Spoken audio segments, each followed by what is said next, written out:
De todas as cidades da região, Andradina foi a única que não aceitou esse convênio.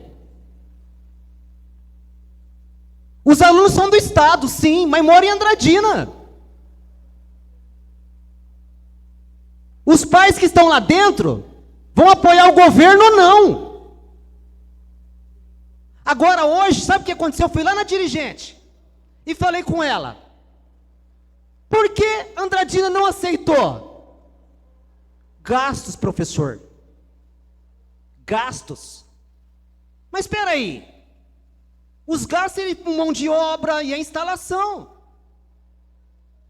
30% do valor.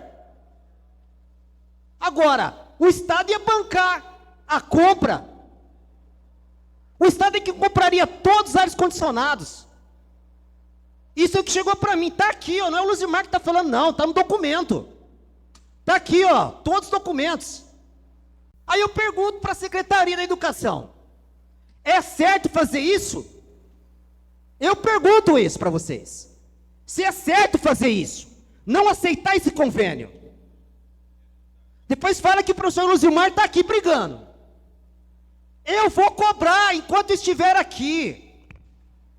Porque eu sou professor também, eu dei aula há 35 anos dentro do estado, sem ar-condicionado, mas hoje a temperatura é diferente do que há 20 anos atrás. Não é mais a mesma temperatura. Chegamos a 42 graus aí, ó, brincando na sombra. É lamentável isso. É triste isso. Eu falaria hoje aqui na frente de vocês, da secretária, do Clebinho, da Estela, falaria aqui como falaria lá na secretaria de vocês, falaria para qualquer pessoa, não acho certo. Eu, professor Luzimar, como defensor do município, não acho certo. Ah, mas vai onerar os cofres públicos. Vai onerar 1.250.000, 250 mil para cada escola. Sendo que o Estado ia bancar 7 milhões ou mais. Não sou eu, Luzimar, quem estou falando, está no documento. Agora, se eu estiver errado, por favor, vai até meu gabinete, vai lá e fala, professor, o senhor está errado. Ó, não é isso que chegou para nós. Aí eu venho aqui na próxima segunda e falo para toda a população. Desculpa, gente, eu errei. Eu comi bronha. Alguma coisa eu não li certo. Vocês desculpam. Vocês me desculpem. Mas até então, até ninguém me dá uma resposta, eu vou cobrar sim. Não acho certo. Os alunos estão sofrendo lá no calor. Eu fico no ar, já estou sofrendo. E vocês do gabinete também ficam no ar. Vocês acham justo vocês ficarem no ar e eles estudando lá? E o professor dando aula lá no calorzão? Vocês acharem justo? O Clebinho é professor, ele sabe muito bem. Ele enfrenta sala de aula, ele conhece bem a educação do estado de São Paulo. Ah, a gente precisa do valor, a gente precisa do dinheiro. Cara, se eu não fizer para a população, fazer para quem? Pode onerar o cofre público, pode onerar, gente. Vai lá e toma conta dessas crianças, pelo amor de Deus. Nós tivemos uma discussão muito calorosa, né, na segunda-feira, na tribuna, uma discussão em relação aos ar-condicionados das escolas estaduais. E essa discussão gerou aí um tumulto na rede social, né, muita gente sem entender o que estava acontecendo, e eu queria aqui passar algumas situações para a população entender o que foi discutido. O governo do estado, né, através do governador, ele disponibilizou um convênio para aquisição de ar-condicionados para as escolas estaduais. Então nós temos as escolas do JBC, Álvaro Guião, Augusto Mariani, Alice Marques. São 5 escolas no total que dariam um montante de 1.250.000 para investir na compra de ar-condicionados. Hoje, em Andradina, nós temos as escolas municipais, que é toda feita o repasse do município, e nós fizemos já a compra desses ar-condicionados e já fizemos as instalações desses ar-condicionados. Isso em 2021, 2022. E o Estado agora, né, até de forma atrasada, está pensando nessa questão dos ar-condicionados para as escolas estaduais. O que acontece é que esse convênio, no nosso modo de ver, ele é um convênio que é um presente de grego, né? Eu vou citar dessa maneira. Por quê? porque você recebe uma verba para comprar os ar-condicionados, só que as escolas estaduais, elas não estão aptas, elas não estão adequadas para receber esses ar-condicionados. Então, em contrapartida do município, o município teria que fazer a instalação dos ar-condicionados e fazer toda a troca da rede de energia dessas escolas estaduais. O Estado não pode transferir um dever deles, que é o dever de cuidar das escolas estaduais, para o município. O município ele tem a verba separada para fazer o custeio das escolas municipais. Por isso que nós temos material do SESI, nós temos almoço e servido a nossa merenda de primeira qualidade nas escolas, nós temos ar-condicionado nas escolas municipais, nós temos toda uma estrutura de primeiro mundo, uma estrutura de escola particular dentro das nossas escolas municipais. E isso através das verbas do recurso do nosso cofre municipal.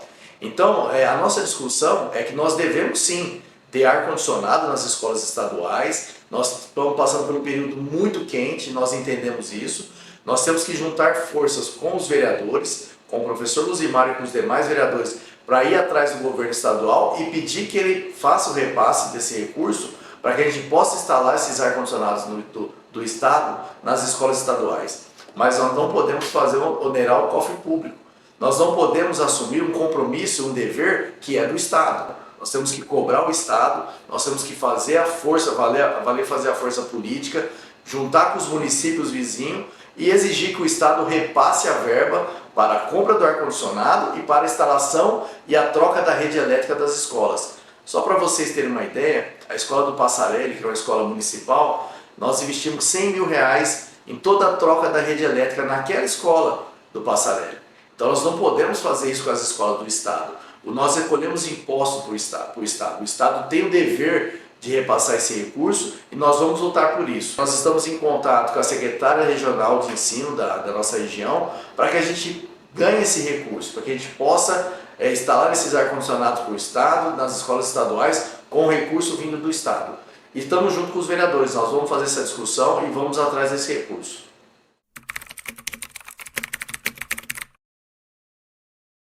Foi uma coisa que nos deixou bastante chateada, porque a gente vem trabalhando de forma muito séria aqui na Secretaria de Educação, né? Muitas coisas conquistando durante esses quase 3 anos, e de repente o nosso trabalho é colocado, né, à prova ou é desmerecido por uma situação que na verdade não foi o que ocorreu.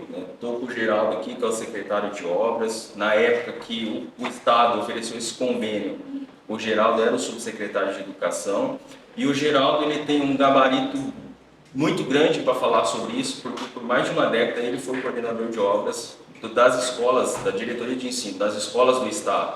Então ele mais do que ninguém sabe as condições e a situação das escolas do Estado, né?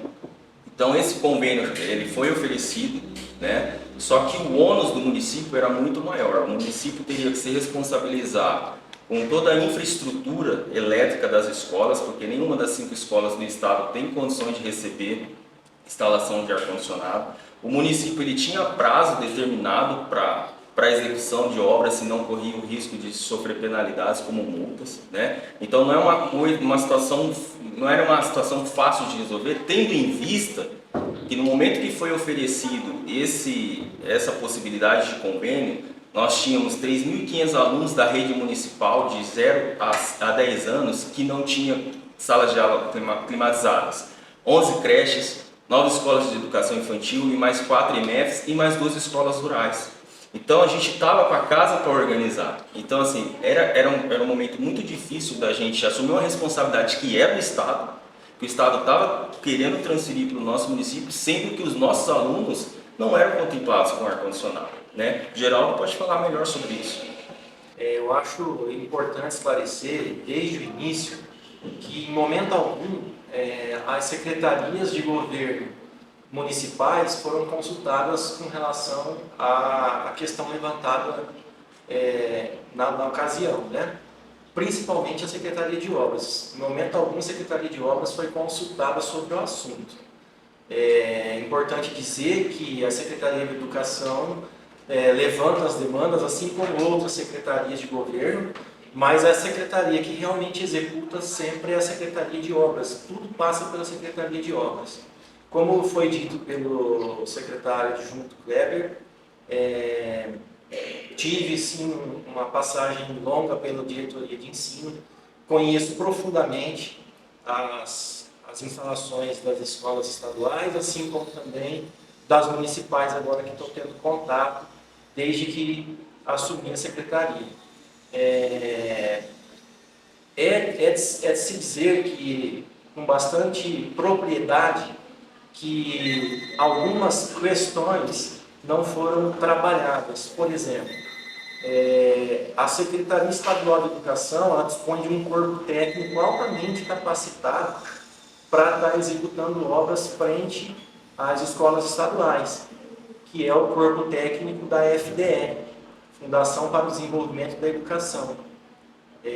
São profissionais que eu respeito muito, são profissionais que têm um know-how, um vasto know-how, são profissionais que estão visitando a região frequentemente e, estranhamente, não foram colocados à frente dessa demanda, frente à Secretaria Estadual. E chegou aqui para a Secretaria Municipal de Educação, né, de forma que, dentro de um contexto que era vivido na ocasião em que foi colocada essa possibilidade, que é relevante falar também que não foi formalizada a possibilidade, essa possibilidade ela foi verbalizada, né, então existe uma diferença. E aí foi posto na mesa, na ocasião, as possibilidades que trariam benefícios para ambas as partes, os quais, infelizmente, teve que ser optado, dentro do contexto, reafirmo, né, priorizar a educação municipal naquela ocasião. Né? Lembrando que estava dentro do primeiro ano de governo, né, primeiro ano administrativo dessa gestão, em que todos aqui saibam, né, as condições em que foram entregues as instalações de todas essas escolas.